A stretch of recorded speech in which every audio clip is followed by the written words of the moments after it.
Tiada angin, tiada ribut. Walaupun menang pada game yang lepas, menang 4-2 terhadap Tampines Rovers, tetapi jurulatih Selangor, Katsuhito Kinoshi telah pun dipecat. Okey, korang boleh baca sendiri statement terbaru daripada Selangor. Okey, Selangor FC dengan ini mengumumkan bahawa Katsuhito Kinoshi telah direhatkan sebagai tugas beliau sebagai ketua jurulatih pasukan utama. Wow, ayat sangatlah berlapik, sangatlah berkias. Cakaplah dah dipecat, dah dibuang, tak perlu nak direhatkan pun. Okay, so jom kita sembang sikit pasal coach Selangor ni. Sebelum tu, korang yang minat konten-konten bola sepak, tekan butang follow dekat sini dan tekan mantap. Sebenarnya tak adalah pelik sangat yang coach daripada Jepun ni telah pun dipecat. Sebab apa? Yes, walaupun menang pada game yang terakhir, tapi rekod beliau untuk Selangor setakat ini, setakat awal musim ni sangatlah teruk. Dekat Liga Super Malaysia, selepas 5 perlawanan, Selangor hanya menang 2 dan kalah 3 game. Maknanya daripada 15 mata yang boleh dipungut, Selangor hanya pungut 6 poin. Agak teruk lah untuk kelab yang orang kata kelab kedua hebat selepas JDT kan.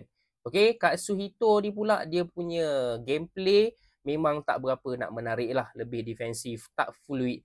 Langsung tak ada rasa atraktif football tu lah. Jadi mungkin ini adalah sebab utamanya. Satu lagi, walaupun coach Selangor, Katsuhito ni dah umur 60 tahun, dah tua dah bang, tapi dia punya experience sebagai manager sebenarnya adalah first time tau. Sebab kalau korang tengok dekat sini, pada tahun 2003-2004 dia bermula sebagai fitness coach. Lepas tu Yokohama dia menjadi assistant dan sepanjang career managerial dia, dia hanyalah seorang assistant coach. Okay? Sebelum Selangor, dia assistant coach untuk Serbia.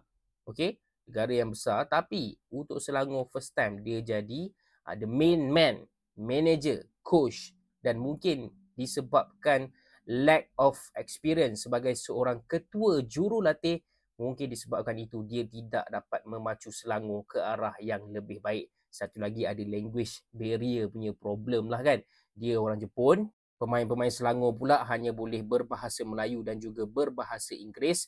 Jadi mungkin agak lack of chemistry ataupun lack of communication dekat situ. So memang confirm dah dia kena pecat dan tugas dia diganti oleh interim Christopher Gamel sementara Selangor mencari coach yang baru.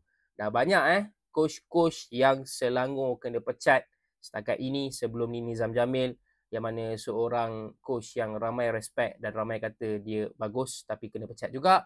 And sebelum tu pun dah banyak coach-coach Selangor yang kena pecat. Ini bukanlah masalah yang baru.